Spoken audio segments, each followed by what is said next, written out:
Hello, in front of me I've got FOTON Tunland V9. In this video I'll show you how to perform DPF cleaning. In the beginning, start the car. Take a look behind left side of the steering wheel. Right here we've got this panel.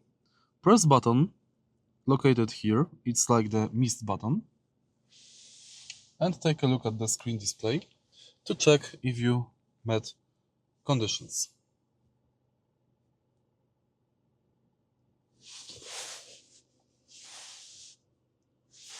These are the conditions you have to meet to perform DPF regeneration: speed, gear, pedal, engine and engine water temperature.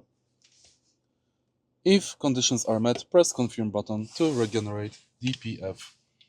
If you find this video helpful, please leave like, comment and subscribe.